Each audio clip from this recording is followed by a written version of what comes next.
Okay, so I tried the demo for Valkyrie Elysium on PS5 a couple of months ago, and that version ran terrible. So I kind of had my doubt on the PC port, and it's also coming from Square Enix, so that's always a toss-up. But I'm glad to confirm that this game surprisingly runs really well on the PC. I'm not sure what they did with the extra time, but they definitely optimized it pretty well for the PC. So that's very good. All right, so let's take a look at the PC ports. Let's see what we got here in the configuration and the graphics setting. Okay, so one noticeable setting here is the camera distance view. That's important if you like to have the camera zoomed out a little bit or zoom in based on your preference. So that's always a good setting to have there. The game also gives you the option to keybind any keys you want. I didn't actually found it necessary for me to change. Everything is on default, and I played it just fine with a mouse and keyboard. Okay, in the display setting here, you can choose only between full screen and window mode. If you're an ultra wide user, you won't find your resolution, ultra wide resolution in full screen. You have to switch it to window mode, and the game will auto detect your desktop resolution. So if you're ultra wide, the game does run in ultra wide. So that is very good. It also supports HDR, as you can see there, and the refresh rate unfortunately is capped between 30 or 60. You can only toggle between that two, but you can just use Unreal Engine Unlocker, and that will remove the frame rate cap. So as you can see here, I've already done it, and it shows that its game is running at 144. So there's already a workaround for that. And like I mentioned, the game does support ultra wide if you choose window mode, and it will just auto detect your desktop resolution. The in-game engine is also in 21 by 9, so that's very good. Of course, the pre-rendered cutscene is 16 by 9.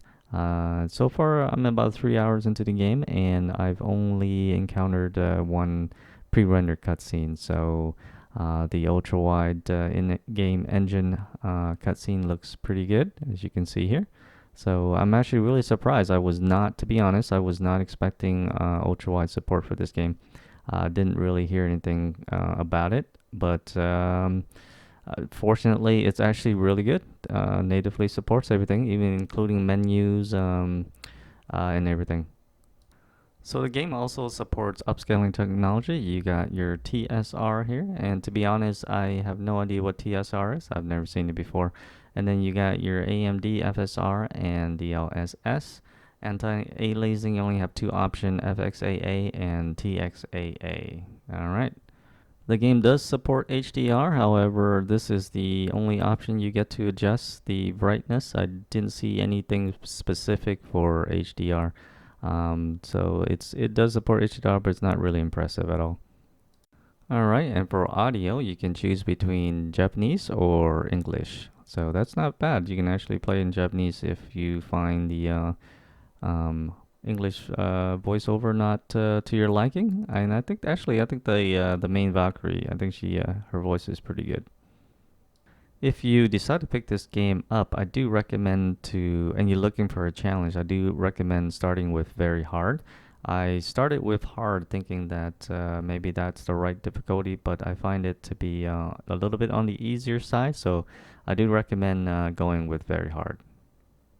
And like I mentioned in the beginning of the video, the game is really well optimized. That extra month that they took seems like it paid off because PC version runs really well. I didn't encounter any stutter or hiccups or crash or anything like that. So yeah, surprisingly coming from Square Enix. Now the game doesn't look that impressive, but I've seen games that don't look impressive that still have terrible optimization. So this runs really smooth. I have it unlocked at 144, and it never really budged from that. So it's a really surprise from Square Enix. And if you like action RPG, I do. The combat is really fun. It's really snappy and it's very fast paced. I do wish that you could kind of cancel dash when you're in the middle of an attack. That's the only one downside so far to the combat is you can't cancel dash.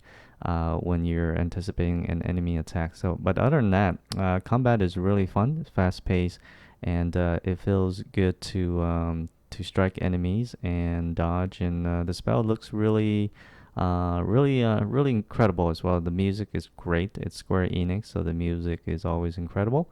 And other than that, I'm enjoying the game so far. And with the ultra wide support, native ultra wide support, and the great optimization, having a lot of fun.